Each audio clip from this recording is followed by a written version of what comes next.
सुमीर जी, दुनिया के सबसे प्रभावी मुस्लिम मुल्कों में शामिल यूएई के राष्ट्रपति शेख मोहम्मद बिन जायद अल नहयान भारत पहुंचे। वो लगभग 3 घंटे भारत में रुके थे और लेकिन बहुत गर्मजोशी के साथ स्वागत हुआ, लेकिन टाइमिंग को लेकर बहुत ज्यादा चर्चाएं हो रही हैं। देखिए मोनिका जी, जो कल हमने देखा ये एक जियोपॉलिटिकल थ्रिलर जिसे कहते हैं वो देखा। कल शेख साहब आए तो एमबीजेड, जिनका शॉर्ट फॉर्म हम कहते हैं एमबीजेड, तो वो आए और वो जब भारत आए तो मात्र 3.5 घंटों के लिए आए।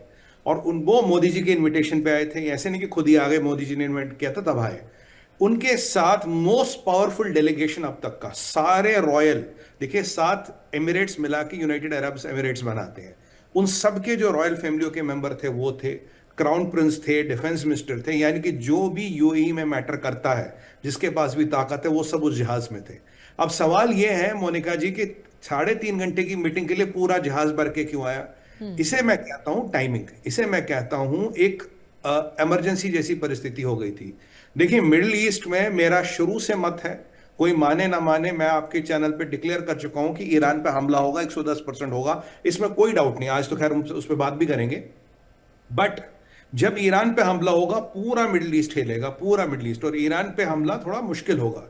यहां मैं ये बता चुका था आपको, जैसे ही ईरान गया तो सऊदियों में, यूएई और तुर्किया में, तुर्किया तो खैर उसके पास पैसे नहीं है, कतर में, इनमें एक वर्चस्व की लड़ाई शुरू होगी, मैं कौन, तू बड़ा, मैं बड़ा, मैं बड़ा, मैं बड़ा। अब सऊदी ने जाके पाकिस्तान के साथ हाथ मिला लिया, मिलिट्री अलायंस कर लिया, उसमें घुस रहा तुर्किया। कतर फाइनेंसर है, कतर डायरेक्ट पंगे नहीं लेता पर फाइनेंस सबको करता है।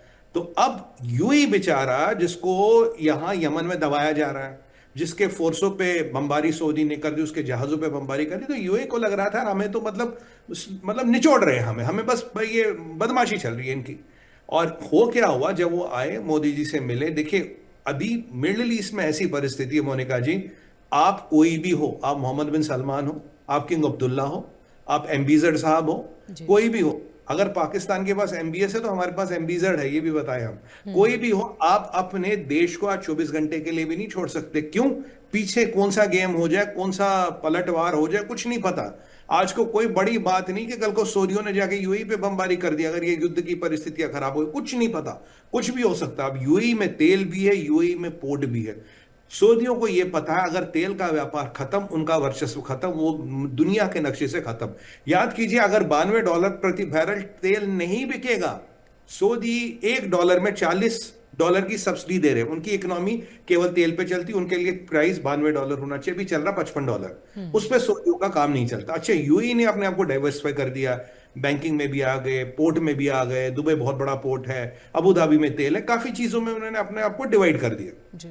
सऊदी नहीं कर पाया। सऊदी बिल्कुल वही रिलीजियस वो ना फेनेटिक्स, वहाब, क्योंकि देखिए सऊदी में क्या है, जो शासन चलाते वो चलाते सऊद, और जो रिलीजियस अफेयर चलाते वो चलाते वहाब। वहाबों के पास सब कुछ रिलीजन से लेके है, जो इस्लामी सब कुछ हिसाब किताब है वहाबों के पास, और वो इतने पावरफुल है, अगर मोहम्मद बिन सलमान उनकी बात नहीं मानेंगे, कल को इसकी दुकान बंद कर देंगे। तो यहां पे, वहां तो एक भाई खेमा बन गया, यहां हमारे यूएई वाले आए और ये फौरन से बेहतर 3-3.5 घंटे के लिए, जब पूरी डेलीगेशन आती मोनिका जी, तो यानी कि उन सबका समर्थन, उन सबका एंडोर्समेंट है। मोदी जी खुद लेने गए और वो आप मोदी जी की गाड़ी में बैठ के आ गए, नई डिप्लोमेसी शुरू हुई गाड़ी वाली, अच्छी बात है। और बाकी सब लोग आए। अब यहाँ मीटिंग 2 तरह से होती है, एक तो होती मोदी जी, वो एमबीजेड साहब और पूरा डेलीगेशन और हमारी डेलीगेशन। एक मीटिंग होती है direct 1-to-1 between prime minister Modi और मिस्टर शेख ऑफ यूएई। वहां कोई नोट टेकर भी नहीं था, जो नोट्स वोट से कोई नहीं था, 1-to-1 बिल्कुल अकेले में मीटिंग हुई। एक ये मीटिंग मोदी जी के घर पे हुई। अब जो चीजें सामने आई, सबसे पहले भारत, मैं आपको बता दूं, भारत किसी के साथ मिलिट्री अलायंस नहीं करता, तो हाँ, भारत मिलिट्री पैक्ट जरूर साइन करता है। सबसे बड़ा कंप्रेहेंसिव मिलिट्री पैक्ट कल यूएई के साथ साइन हो गया है। ये मान लीजिए जैसे हमने अमेरिका के साथ किया था जब राजनाथ जी मलेशिया गए थे और पीट हेगसेथ के साथ चुपचाप वो 2 घंटे में पैक्ट साइन करके आए थे, ठीक उसी तरह से सऊदी के साथ हमने पैक्ट यूएई के साथ हमने पैक्ट साइन कर दिया। पहले हमारा इनके साथ जो था एक मिलिट्री कोऑपरेशन था, पर एक मिलिट्री पैक्ट नहीं था, वो हो गया, जिसमें इंटेलिजेंस का आदान प्रदान, ट्रेनिंग, हथियार, सब कुछ। भारत माता रानी की कृपा से बहुत बड़ी हथियारों की डेस्टिनेशन बन गया है। और ये इंटेलिजेंस चार्टर है, ये मैं कंफर्म नहीं कर सकता कि जो मिडिल ईस्ट में परिस्थितियां चल रही है यूएई वाले हमारा आकाश तीर जो एयर डिफेंस सिस्टम है उसको खरीदने में बहुत इंटरेस्टेड है। जाहिर सी बात है ब्रह्मोस, जाहिर सी बात है, और जितनी भी चीजें हमारे पास है, पिनाका हो गया, उन सबको खरीदने में वो इंटरेस्टेड है, क्योंकि कहीं ना कहीं उनको सऊदियों की नीयत पे अब डाउट हो रहा है। और जब से ये सऊदी पाकिस्तानियों के साथ उठने बैठने लगे, नीयत में और खराबी आ गई। और देखिए आज के डेट में यूएई में किसी भी पाकिस्तानी को वीजा नहीं मिल सकता। अगर आपके पास पाकिस्तानी डिप्लोमेटिक पासपोर्ट है या सरकारी पासपोर्ट है, उसके अलावा कोई पाकिस्तानी यूएई जा नहीं सकता, दुबई जा नहीं सकता, वीजा बंद है। बिल्कुल। पहले तो मिलिट्री पैक्ट हुआ, दूसरा हुआ पैक्ट, देखिए हमें एलएनजी की डिपेंडेंस हम पे कतार पे थी, हमने ब्राजील वाजिल दाएं बाएं और व्यवस्था कर दी, अब इनके साथ हमारा एलएनजी का पैक्ट भी हो गया। ये हमारे सेकंड बिगेस्ट एलएनजी सप्लायर्स बनेंगे। तो मैं मानता हूं जो डिपेंडेंस कतार पे इतनी थी अब वो इतनी रह गई है, क्योंकि कतार के आप रुख देख रहे कहां कहां जा रहे, कहां कहां घूम रहे वो लोग।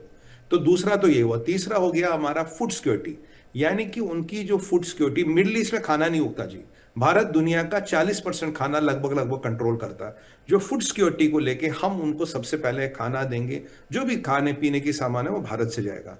फिर civil nuclear energy, civil nuclear energy है जिससे आप न्यूक्लियर रिएक्टर लगा के दवाइयां बनाते हो, रेडियो आइसोटोप्स बनाते हो, जो मेडिसिन वगैरह के काम आती है, बिजली जनरेट करने के काम आती है, उसमें हमारा कॉपरेशन हुआ।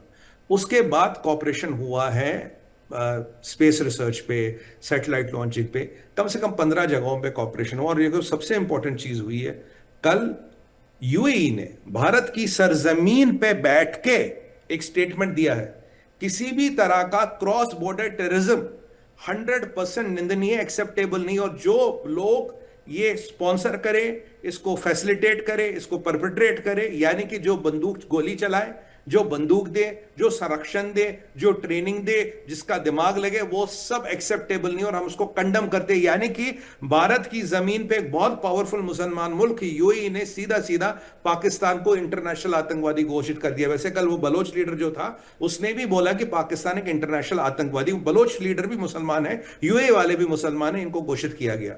और ये जो कॉपरेशन है बहुत ज्यादा है। अब देखिए यूएई हमारा थर्ड बिगेस्ट ट्रेडिंग पार्टनर है आज के डेट में, तीसरा बड़ा। और अब पहले मोदी जी के पहले आपको पता, जब मोदी जी पहली बार वहां गए थे तो 35 साल बाद कोई भारत का प्रधानमंत्री यूएई गया, 35 साल बाद। उसके बाद शेख साहब मोदी जी के टेन्योर में 5 बार तो आ चुके हैं एमबीजेड। और अभी जो हमारा व्यापार छोटा मोटा होता था, एक टाइम में तो हमारा रुपया भी चलता जी, 1960-62 तक भारतीय रुपया चलता रहा मिडिल ईस्ट में। चलो वो दिन नहीं रहे, पर माता रानी की कृपा रही, दिन जरूर आएंगे। तो अब जब वो यहां आए, मोदी जी का 5 बार हुआ है, मोदी जी गए वहां पे, पहले हमने एक भाई टारगेट लिया, हम 100 बिलियन का व्यापार करेंगे आपस में। लगभग हम 100 बिलियन के व्यापार तक पहुंच गए।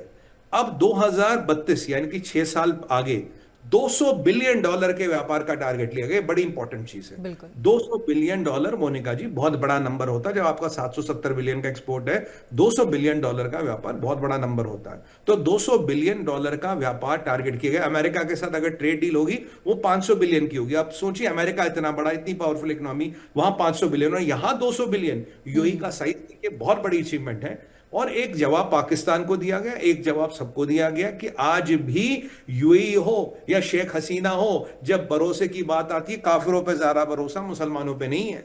क्योंकि शेख हसीना के बेटे ने कहा भाई ये मुसलमान कंट्री नहीं गई, हिंदुओं के कंट्री आई। आज भी एमबीजेड शेख साहब जो हैं वो भारत पे ज्यादा भरोसा करते हैं बनिस्बत मुस्लिम नेटो, इस्लामिक नेटो, मुल्ला मुनीर, पाकिस्तान। बीच में खबरें उड़ा दी गई थी जी यूएई जा रहा, पाकिस्तान के साथ अलायंस कर रहा। उन सबको दरकिनार किया गया। जब ऐसे स्ट्रेटेजिक मीटिंगें होती है, जब ऐसी बड़ी चीजें होती है, इनको मोनिका जी कम से कम समय में ज्यादा से ज्यादा काम किया जाता है। याद कीजिए, एक बार व्लादिमीर पुतिन यहां आए थे, 6 घंटों में 25-30 एमओयू एग्रीमेंट साइन करके निकल गए थे।